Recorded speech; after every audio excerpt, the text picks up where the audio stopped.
வெள்ளைக்கொம்பன் விநாயகனது பேரருட் கருணையினாலே பக்தி ஒளி நேயர்களுக்கு அடியேனது பணிவான வணக்கம்.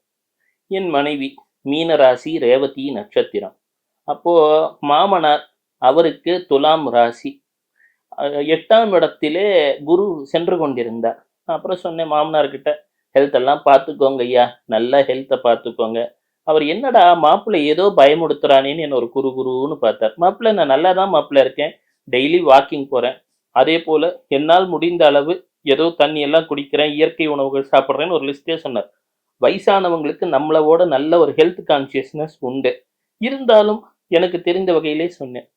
எப்பவுமே ஒருவர் ஜாதகத்திலே சூரியன் அருகிலே ராகு வரும் பொழுது, சூரியன் என்று சொன்னால் வலது கண்ணை குறிக்கும், தலையை குறிக்கும், மொட்டை மாடியை குறிக்கும், தந்தையை குறிக்கும். என் மிஸ்ஸஸ்டையும் சொல்றேன், உன் சூரியன் கிட்ட அப்படின்னு வாயை வச்சுட்டு சும்மா இருங்களேன் அப்படின்னாங்க. ஏன்னா நாம ஒரு ஜோதிட ரீதியாக சிலவற்றை சொன்னாலும் அவங்களுக்கு ஒரு கருத்து இருக்கும் இல்லையா? ஏன் ஜி பயமுடுத்துறீங்க? இல்லம்மா, இப்போதான் சனீஸ்வரர் சூரியனை 10ஆம் பார்வையாக பார்த்து கொண்டிருக்கிறார், அவர் ஏதோ ஒரு பார்வையை பார்க்கட்டும், நீ சும்மா இரியா மிஸ்ஸஸும் சொல்லிட்டாங்க. இருந்தாலும் வயோதிகத்தின் காரணமாக அவருக்கு காலிலே சில பிரச்சனைகள், உடம்பிலே சில பிரச்சனை, என்னென்னமோ மருத்துவர் என் மச்சான் எங்கங்க கூட்டிட்டு போறார், எல்லாம் செய்கிறார். எனினும் அவ்வளவு சிரமப்பட்டும் அவருக்கு அப்ப ஒரு தடுமாற்றத்தில் இருக்கிறார், ஒரு முன்னேற்றம் வரல ஆரோக்கிய நிலையில. இதுல பசங்களோட பெண்களுக்கு பெற்றோர் மேல அன்பு ஜாஸ்தி, நான் கண்ட உண்மை. உடனே பசங்கள்லாம் இந்த ப்ரோக்ராம் பார்த்துட்டு திட்டக்கூடாது, அண்ணா எங்களுக்கெல்லாம் அவ்வளவு இல்லையான்னு. பொன் குழந்தைகளை மாதிரி பெற்றோர்களை அன்புடன் பார்த்து கொள்வது ரொம்ப சிரமம். ஏன் மிஸ்ஸஸ் அழ ஆரம்பிக்கிறாங்க. உடனே எங்க அப்பாவை பார்க்க போனோம் ஆஸ்பத்திரியில. ஏமா உனக்கே இங்க உடம்பு சற்று தடுமாறி கொண்டிருக்கிறது, தனியா உடனே பிளேனை பிடிச்சி நான் அப்ராடு போறேன்னு சொல்றேன். இதெல்லாம் நான் முடியாதுமா, இருமா ஃப்ளைட்டை புக் பண்ணிக்கலாம். எங்கெங்கோ செல்கின்றோம். அவருக்காக கோயிலில் அன்னதானங்கள் நடைபெற்று கொண்டிருக்கிறது. என் மிஸ்ஸஸை பொறுத்த மட்டும் 24 மணி நேரமும் ஒன்னே ஒண்ணுதான், சாயி சாயி பஜன் கரோ, குரு சரண் கமல் கோ தியான் கரோ. இதிலும் ஒரு சிறப்பு உண்டு. என்னன்னா, நாங்க காதலித்து கொண்டிருந்த காலகட்டத்திலே எனக்கு சாயி மேல் சில சமயங்களில் வருத்தம் வரும். பாருப்பா அடுத்தவன் எப்படி இருக்கான், நம்மளை போட்டு இப்படி படுத்துறாரேன்னு சொல்லி சில சமயம் அவருடைய போட்டோவை மஞ்சள் துணியிலே சுருட்டி வைத்து பூஜை அறையிலே பூட்டி வைத்த காலங்கள் கூட உண்டு. ஒரு நாள் பாபா கனவிலே வந்தார். திருமணமானதும் பார், என் வீட்டு பெண் உன் வீட்டிற்கு வரப்போகிறார், தினமும் சாயி என்ற நாமம் உன் வீட்டிலே ஒலிக்கும், நல்லவை எல்லாம் நிகழும், நிறைய பெயர் புகழ் எல்லாம் அடைவாயினார். இப்ப அடைஞ்சிட்டு தானங்க இருக்கேன், நல்லதெல்லாம் நிகழுது, காத்தாலேருந்து சாயின்னு பஜன் ஓடிக்கிட்டே இருக்கும்.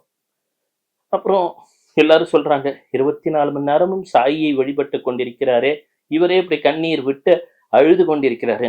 மருத்துவர் சொல்லிட்டார், அவ்வளவு சீக்கிரம் நாங்க பார்த்துட்டு தாங்க டிஸ்சார்ஜ் எல்லாம் பண்ண முடியும், ரிப்போர்ட்லாம் நாங்க செக் பண்ணணும்ட்டாங்க. எல்லா ஆலயங்களும் சென்று கொண்டிருக்கிறோம், வேறொரு வேலை நிமித்தமாக மகாபலிபுரம் செல்கின்றோம். இப்ப இவங்க சொல்றாங்க, ஏதோ ஒரு வகையில் சாயி எனக்கு வழிகாட்டுவார், எல்லா பிரச்சனைகளும் தீரப்போகிறது அப்படின்னு. ஏமா இங்க வந்திருக்கோம், ஒரு ஜாலியா ஏதோ ஒன்று பர்ச்சேஸ் பண்ணு ஏதானே, இல்லை இங்க ஏதோ ஒரு கோயில் இருக்கான், பெருமாள் கோயில், அதை சேவித்து விட்டு திரும்புவோம் அப்படின்னு மகாபலிபுரத்துக்கு சென்று கொண்டிருக்கிறோம். அங்கே இந்த பஞ்சரதத்துக்கிட்ட திடீர்னு ஒரு உள்ளுணர்வு, ஏங்க இங்க ஏதோ பாபா கோயில் இருக்கிறத போல ஒரு உள்ளுணர்வு வருதே அப்படின்னாங்க. என்னையா, நாம நம்ம வேலையா வந்திருக்கோம், ஒரு கான்ஃபரன்ஸ்க்காக வந்திருக்கோம், இவங்களுக்கு திடீர்னு மனசுக்குள்ள இங்க பக்கத்து தெருவுல பாபா இருக்காருன்னு தோணுதாமே.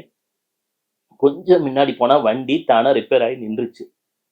டிரைவர், ஏங்க நான் சரி பண்ணிட்டு வரேங்க, பக்கத்துல அங்கே பார்த்தால் அந்த சாயி பரந்தாமன் சிரித்து கொண்டிருக்கிறான். உடனே சொல்றாங்க, சரி கோயிலுக்குள்ள போயிட்டு வந்துருவோமா. சரி வண்டியே நின்னாச்சு, நாம வர திருப்பி போயாகணும், வந்த வேலைக்கு உள்ள நுழையிறோம். நுழைந்த உடனே அன்புடன் அங்கே அந்த பஞ்சரதத்தின் அருகிலே குபேர சாயியாக விற்றிருக்கிறார். என்னங்க கிழமை? வியாழக்கிழமையில வந்திருக்கோமே. அவர் சொல்கிறார், உங்க கையாலேயே அபிஷேகம் பண்ணுங்க அப்படின்னார். உடனே இவங்க தன் கையாலேயே அங்க என் மிஸ்ஸஸ் பாபாக்கு அபிஷேகம் பண்றாங்க. பண்ணிட்டு, ஏதோ பார், இன்று எத்தனையோ சிக்கலில் இருக்கிறோம், திடீர்னு பாபா இந்த இடத்துல வந்து வண்டி நின்றுருக்கு, ஒரு அழைப்பு வந்திருக்கு, சாய்ராம்னு உட்காந்து ஒரு 1/2 மணி நேரம் கண்ணை மூடி பிரார்த்தனை. பண்ணிட்டு வந்த உடனே வெளில என் மச்சான் ஃபோன் பண்றார்.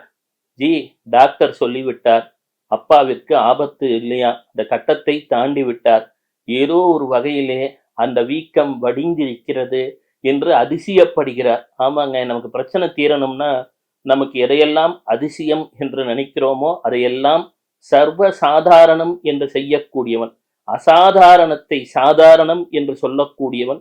நீங்கள் வாழ்க்கையிலே அதல பாதாளத்திலே விழுந்து விட்டாலும் சரி, மருத்துவராக இருந்து மருந்து ஈசனாக இருந்து உங்களை காப்பாற்றக்கூடியவன் சாயீசன். எப்ப வருவாரு எப்படி வருவாருன்னு தெரியாது, ஆனா வரவேண்டிய நேரத்துல ரெகுலரா வந்து காப்பாத்திட்டே தான் இருப்பார். இப்போ உங்களுக்கு இந்த நல் வார்த்தையாக வந்திருக்கிறார். உங்க வாழ்க்கையில ஏதோ ஒரு வகையிலே உங்கள் வீட்டிலே யாரோ ஒருத்தர் ஆரோக்கியம் இல்லாமல் அழுது கொண்டிருக்கலாம். ஏதோ ஒரு கிரக நிலை, அது எந்த கிரகமாக இருந்தாலும் சரி, நவ கிரகமும் சாயியின் அனுகிரகம் வந்துவிட்டால் நல்லதை மட்டுமே செய்யும். ஜாதகங்கள் கூட அவர் பாதத்தின் அருள் பட்டு விட்டால் சாதகமாக மாறிவிடும்.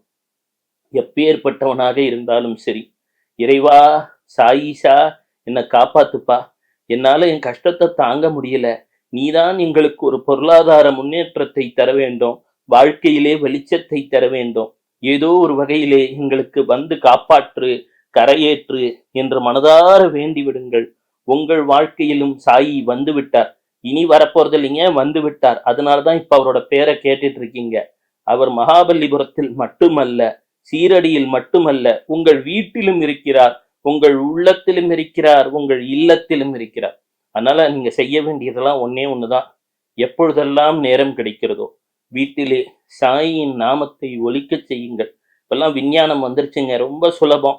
ஒரு செல்பேசியில ஒரு 10 நிமிஷம், நான் நீங்க வாழ்க்கை முழுவதும் இறைவனுக்காக ஒதுக்க தேவையில்லை, ஒரு 10 வினாடி, ஒரு 10 நிமிடம் தினமும் பிரார்த்தனைக்குன்னு ஒதுக்குங்க. உங்க வாழ்க்கை வளமாக போகிறது, நலமாக போகிறது.